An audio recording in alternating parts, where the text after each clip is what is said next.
You know, I was a sheriff. I'm not anymore. And while I was sheriff, something happened that forced me into a position of choosing between my oath of office or obeying a federal statute. This was during the time that Bill Clinton was president. I came home from a sheriff meeting and decided in this 2.5-hour drive from Phoenix to Safford, my hometown in Graham County, that I was going to sue the federal government, my own government, as a small town sheriff. Got home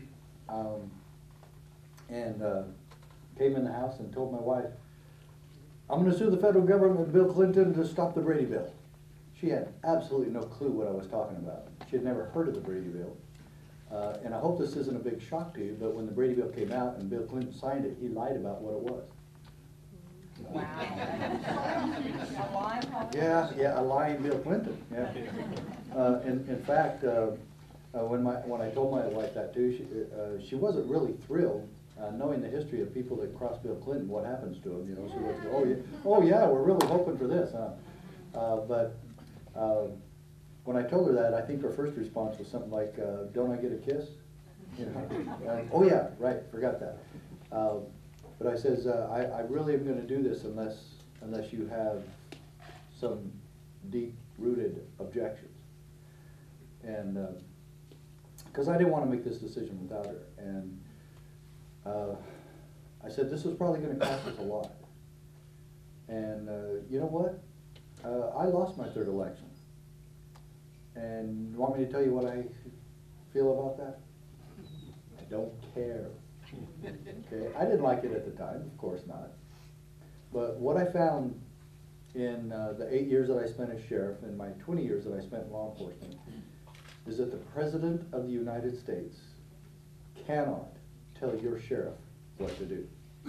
He has no authority, he has no jurisdiction, he has no power, he has no constitutional authority or authorization to tell your sheriff what to do.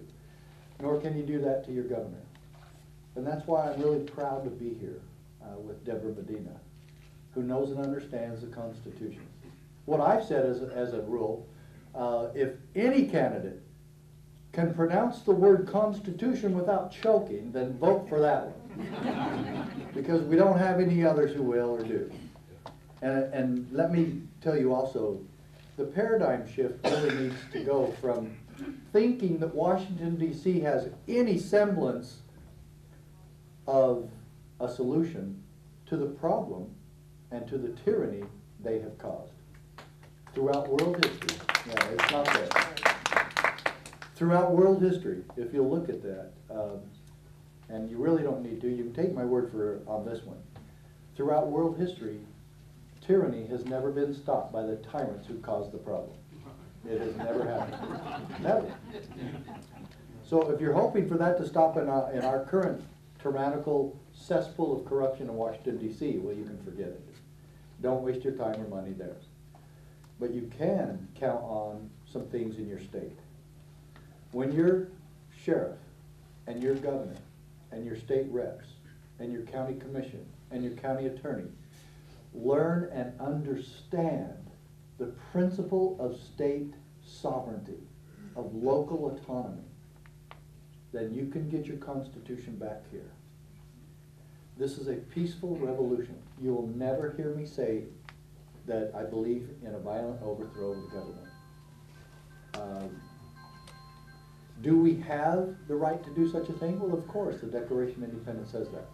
But we have an obligation as Christians and as Americans to exhaust all peaceful means within our control and be creative enough to come up with some others to make sure that we keep this peaceful.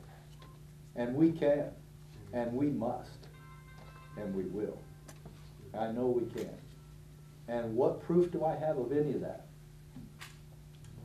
Well, you'll see these little documents back there on my table, and this is a copy of the Supreme Court decision that I won. This case that I filed, luckily my wife said okay, but this case that I filed against the federal government was joined by Sheriff Prince from Montana about 4 weeks later, and then Sheriff Koo from Texas, the only Texas sheriff that joined the lawsuit, and then by 4 other sheriffs across the country. And the Magnificent Seven took this thing all the way to the United States Supreme Court. 2 of us had our names kind of stick to the case.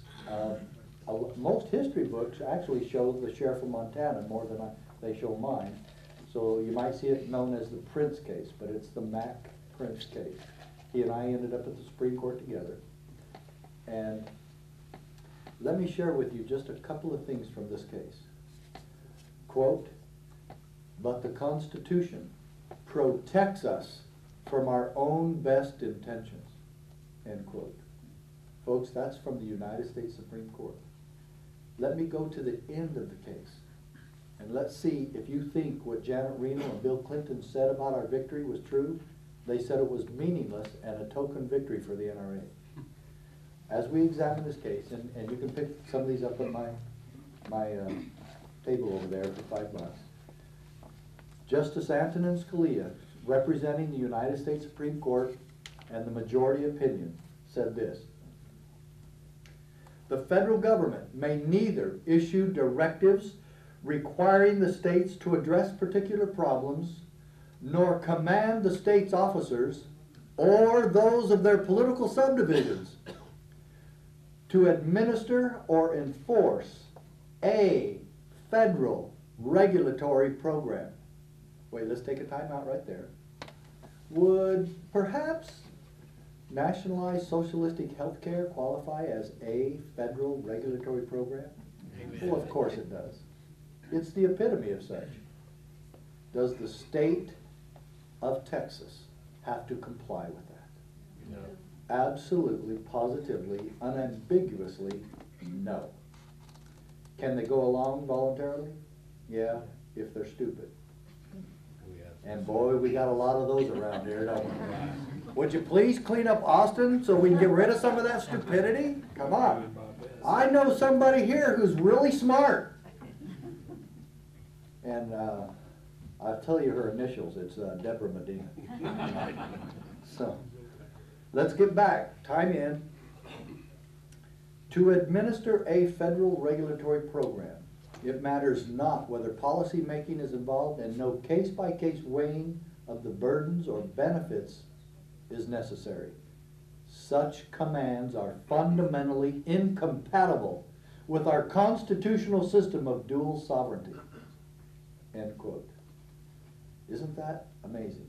And then, while I was watching our country die, and let's make no mistake, our country is on her deathbed. America's dying. She was never meant to be a socialistic country, a Marxist country. Full of what is going on today is destroying the American ideal that the people would govern themselves. We are not subjects. We are allowed to keep and bear arms without infringements. We are allowed to exercise our religion and control our own property without government mandates and oversight. All these bureaucracies from Washington, D.C. trying to control our lives and our land and our children and our air and everything else, and destroying our livelihoods and thinking that they will take care of us. My dear fellow Americans, if we ask government to take care of us, this should scare you to death, because they will. And they're trying to do it. And I don't care no matter who it is. Your sheriff took an oath to protect you and your constitutional rights from all enemies, both foreign and domestic. He promised to take care of protect you from all the wolves. And it really matters little difference where the wolf comes from, whether it's Washington, D.C. or the street gangs or wherever.